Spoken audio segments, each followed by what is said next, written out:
Hey YouTube family, I'm Mo. Welcome to Mo's World. Uh, Today I'm doing my little treatment for my hair, little ghetto fabulous with my plastic bag. Don't judge me. And I got my little baby. Him is Sheepy. Say hey baby. How about you? Mom, about you? Yes. And I'm folding laundry. So I was sitting here and I was meditating and thinking. I've been watching a couple of people and following a couple of people on YouTube and thinking about a lot of things. And today's idea that I want to speak on is more on parenting, right? We love our kids. And I don't know about you. Please like, share, comment, subscribe. But I'm a mom of three boys, 18, 7, and 3 months. And I don't know if I told you already, but I was born and raised in New York City. Brooklyn, Queens, finest. Moved to good old dirty South, South Carolina. My grandmother originated from South Carolina, and she moved back down here when I was younger. And eventually she wanted her first grandbaby, her baby, because she raised me basically. She wanted me down here with her. And I eventually made the decision, the decision to come down. That's another story within itself. Who knows if we'll get that deep. And it was a culture shock. Let me explain that. Let me really let that be known. It was a culture shock. You know, New York is fast life. You get on a bus, you get on a train, you get to where you're going. I mean, if you party, I really wasn't a heavy partier. I hung out with my family, and God gave me a period of where I just mainly stayed to myself, which I now know as a foreshadowing kind of idea looking back that it was prepping me for mainly being with myself and not around other people or even around my family, and being okay with that.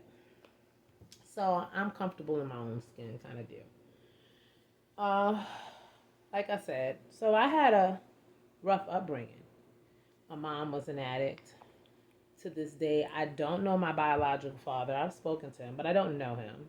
And the man that I know as my father only knows me as long as he's dealing with my mama. And that's even questionable. But we have decent relationships. No bad blood, no beef. But if I'm going to be transparent, that's just what it is. So I, in turn, I'm a single mother of three. And my oldest son is 18. And from the moment that I had him in 2004, I knew that I wanted to make sure that he didn't endure some of the things that I endured. Somewhere along the line, we'll go along with generational curses and all that other stuff. But again, those are later conversations. I don't know how y'all feel as parents, and I'm talking to parents out there and people who want to be parents, aunties, uncles, anybody who's a part of a village with the kids that get a front row seat of watching children develop. When you experience hardships as a parent, you want to do everything in your power to make sure that your children don't go through those things. So they end up getting privileges or having opportunities that you never had. And I don't know about you, but in today's society, that is making these kids think that they are entitled. And I also experienced coming to South Carolina that people really do cherish the idea of being parents. I mean,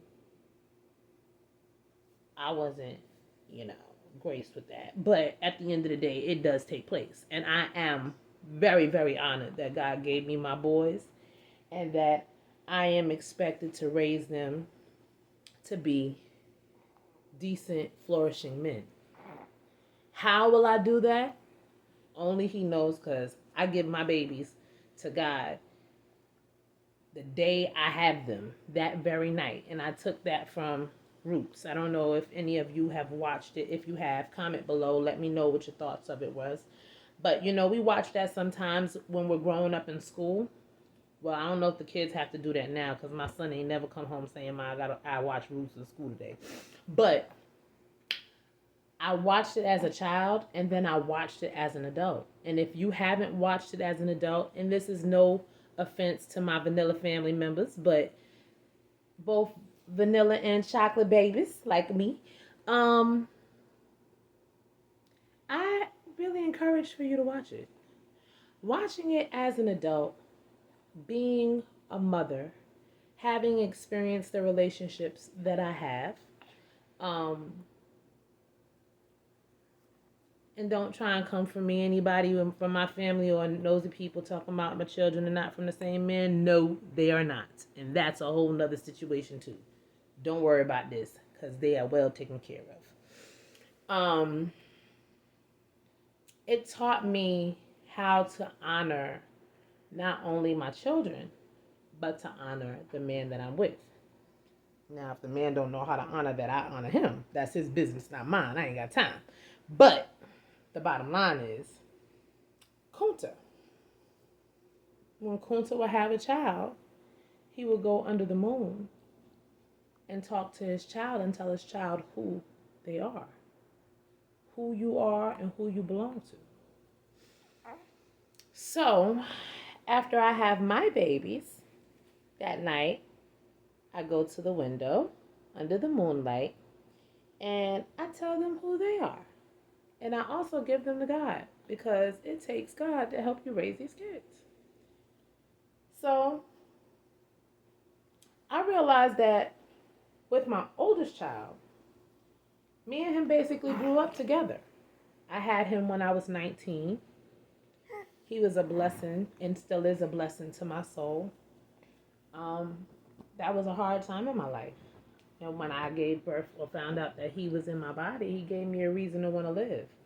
So I cherish my baby, but I didn't want him to use that as a tool to be a manipulative being, because men can be manipulative, period. So now you got boys, and you got to make sure that they learn how not to manipulate mommy so that they don't in turn be manipulating the ladies. But everybody does whatever they're going to do, right? But I realized that as I was raising him and making sure that he didn't have the same claims or qualms that with me that I had with my mom, it gave him a sense of entitlement. Like for me growing up, I grew up in a shelter. Eventually we moved out of the shelter. When we moved out of the shelter, my mom had met my dad, and he made sure that, his presence and his inclusion in our household made it to where we weren't getting maybe a 2 or 4 pack of rolls of toilet tissue at a time, as opposed to always having a supply in the closet, or a roll of paper towels because that was a luxury, or a cable that was a luxury. See, no, once he came into our lives, those were basic necessities. And I appreciate him being in my life. I appreciated him then because it was sort of like a savings grace. And I appreciate him more now after having relationships and realizing what I wasn't going to accept after a certain amount of time, not even just to fill a space. Period. So with that being said, I had a little rough spot with raising my boy. His dad, not in his life. Love him dearly. We're the best of friends. He's G'd up all the way. Let me put it that way. And having a child didn't change him back then the way that it had changed me. I learned in true essence the mama's baby, daddy's maybe. I learned that. I learned the true definition of that then. But I think it was watching Judge Toller in one of her divorce court sessions. She was explaining to one of the women who was like, I don't need him. I can raise my kids by myself. And I'm a strong woman, blah, blah, blah, blah, blah, blah. And I think she was expecting for Judge Toller to uphold what she was saying. And she stopped her in her tracks and said, yes, because of slavery, we ended up having to pick up that notion of being strong and being able to take care of your family and raise your family on your own, etc., etc. But we should not grow accustomed to that and choose that as the latter. So, hearing what she said planted a seed in me. No, I don't want to raise my kids by myself, but before I accept nonsense, I will. And then I also saw something with a man who said that his homosexuality was attributed to how aggressive his mom was with him in the household growing up. So that planted a seed in me. Like, allow your children to have their personality, but take it like clay or like Play-Doh and mold it softly. You can't be too rough with Play-Doh because it'll break apart and then you'll mess up your whole figure, I guess, that you're trying to make. But then at the same time, you can't be too soft, otherwise you won't shape it properly. So, and trying to keep that in mind when things got tough, because my son was trying to figure himself out, and the frustration I was feeling because I'm providing, and I'm providing for you like I'm two people, but I'm only one, and you don't see me. You just see what you get. When, by the way, you get a whole lot more than I got as a child. So I think that you're being ungrateful. Something clicked in me one day. Maisha, he don't see it that way because he didn't have to experience what you experienced. You can't give somebody an experience if they don't experience it themselves. Right? Right. Yes, I do.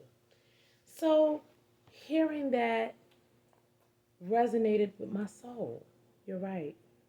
But you know what? He gonna have to get it, because I'm not gonna allow us to go without certain necessities for him to get it. I'm not gonna allow him to experience the extremities of what I experienced growing up for him to get it. I'm not gonna sit down and tell him. I don't have those good old warm-hearted childhood anecdotes. I might be able to find one or two here or there, but even when I do rehearse that, they're a little dysfunctional to others. They're not to me, because now I can laugh at them, but they're a little dysfunctional to others. I learned that when I go to work. So, and I sit around people who have mothers and fathers that they actually enjoy being around, that they actually have warm memories with. So anyway, I just aspire to make sure that my children have that warm feeling when they sit down and talk about their mother, or talk about their siblings, or different situations like that. It takes a village, and sometimes people are not blessed to have that village. And the unfortunate part is that sometimes people will judge you for not having that village, because I think their immaturity has not given them the grace to recognize that everybody is not given the same set of ingredients that the next person has. I have been able to adjust to that because of the culture shock from being in New York to moving to South Carolina. And with my raising my boy, let me tell you something. There is something different I tell you about that city blood to this country blood. My oldest son is straight city. I'm Brooklyn and Queens. His daddy is Bed-Stuy, do or die all the way. And he has a different temperament from my middle son, who is now 7 years old. And his father is down here from the South. The 7-year-old, does not want me to be upset with him. He's internally, innately competitive. He is comfortable within his own skin. So is my oldest son. I think my oldest son helped him do that though. And it's just a very big difference. He doesn't want me to be disappointed in him, and he expresses that as a young age. Won't let me go to bed mad at him, nothing. The oldest one is just like, oh, so the water works? Oh, you're crying? Get over it. Uh, oh, you don't like it? Guess what? People in hell want ice water. Everybody don't get what they want. And I don't like it, but I cultivate it and I appreciate it because having to navigate the world and then be the strong force in my boy's life. I have to be the one to punch them in their chest when they're wrong, and then the soft one that they can lay their head on in my lap when the world is cruel to them, and balance it in between to where my respect is maintained. This little one, we gonna see, because he's a blessing baby. You know, he was a dream that I had, and then about a year later, he was implanted in my body without even trying. Another story for another time, too. But I'm very anxious to see what kind of personality he drops out with, because right now he's very demanding, right? And you will know and you will do what I need, and that's the end of the story. He looks so sweet, but boy, when he turns up, he turns up, and after he turns up, he turns down, and then that's it. Mama Patu. But yes, I would like for you to comment below. Do you have all boys? Do you recognize a difference in your boys? It, whether your boys are from the same man or not. Another thing I realize is that DNA is real. I see how certain characteristics, whether it's ones that I like or not. Okay, so we know we're gonna take that out. Characteristics that I like or not, um, they start to showcase themselves. And I'm having this conversation with you today because our young girls are having babies now. And some of these young girls have multiple babies. I know I saw something where a lady was in her 30s and had 12 kids. Um, Another one was like 27 or 29 and had 4 kids. And I'm a young 38. I have my 3. But I also know that my mindset at 20, when I had my oldest son, is a whole lot different than my mindset at 38 having this third one. I understand a whole lot more about life and what we need to do in order to prepare them for the world that they're stepping out into. So I think it's on us as the older ones to prepare them for different trials and tribulations that they may endure during parenthood, and not have everyone knocking for the next session for a therapist. I do agree with receiving therapy, but at the same time, you have to be a strong force for your family before you sit in the therapist's office and after you leave. So that takes a different level of tenacity all at the same time. And when you're someone like me who doesn't have the village, which a lot of people don't have, and you don't have someone who you can talk to like raw and let them know all that you feel and not feel some kind of way when you walk away from the conversation, like all of those factors really do matter. And that's the placement that I want my channel and my forum to be on, where we can be that raw and authentic. I mean, you may have to contact me personally, which I'm okay with. My email address will be attached. My Instagram and my Facebook will be attached as well, where you can talk to me on all aspects, and you can guarantee that I won't repeat what you have to say. Just one of those where you have somebody that you can really let, even the things, the secret things you can't talk to anybody else about, just because I know how real that is. And I thank God, because God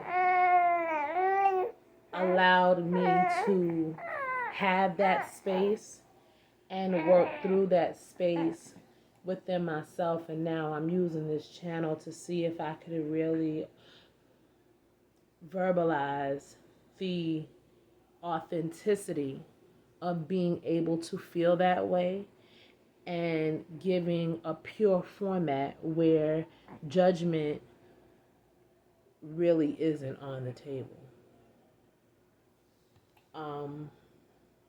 People say they won't judge you, but when you feel energy and you know the energy that you feel, you know that they will. It's just another topic, another conversation kind of deal.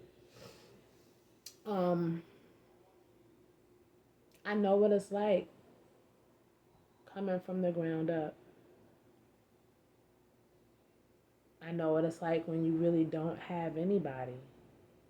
I know what it's like when it's only you and God, if God is real. And then when you get to that space where, God, I need you to show me that you're real, because the way that things are happening in my life, I can't understand why you would let these things take place. Now, if you're one of the people who be doing real facetious and evil things in the background, and you do, spiteful stuff, or you wish people bad and stuff like that, you can expect for things to always roll good. But when you really operate from a genuine space, and the ones that you operate genuinely with don't do you the same way, and that's not in accordance to God, but these are also people who speak out God, I know how that space feels. And I genuinely say I am here. Raising children is not easy.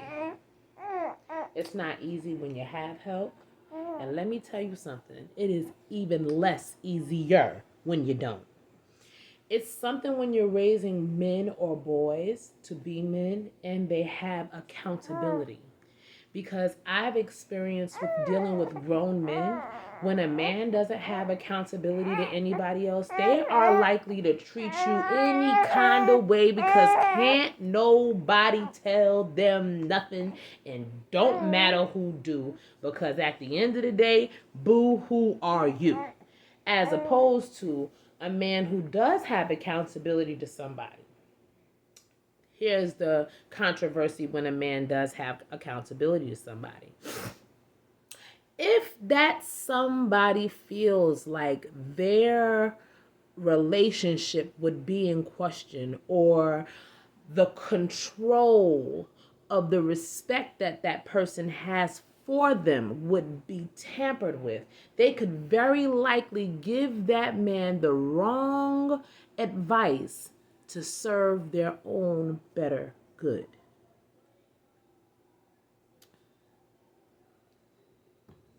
Rewind, fast forward, press play.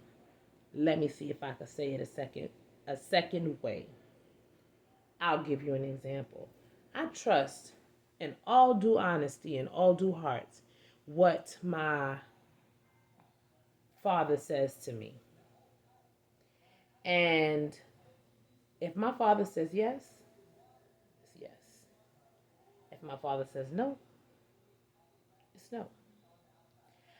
But what happens when my father feels like, ooh, if my baby gets in a relationship with that man, then my yes won't be yes and my no's won't be no in her life anymore. My yes is going to be questioned with the comparison of what he has to say.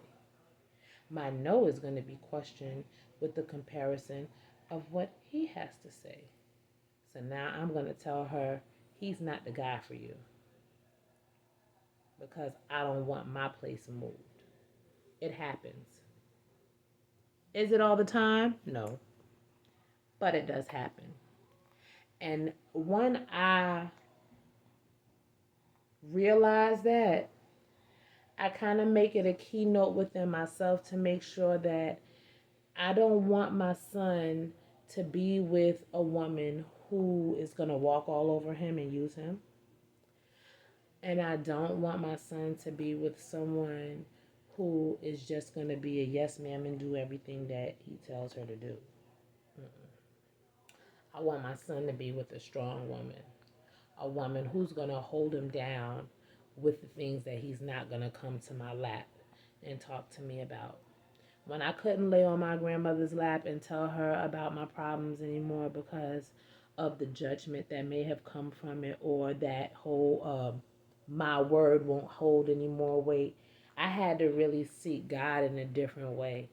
I even started calling on my ancestors, on my great grandma and my great grandpa, because they had their children and their relationship remained strong. Anytime somebody spoke, they reveled at their relationship. Now, do we know what was going on in the secret crevices of it? No, nobody ever does but God. But just that aspect is what I wanted to be able to imitate. And I want to be that strong force that my kids speak of when my eyes are closed.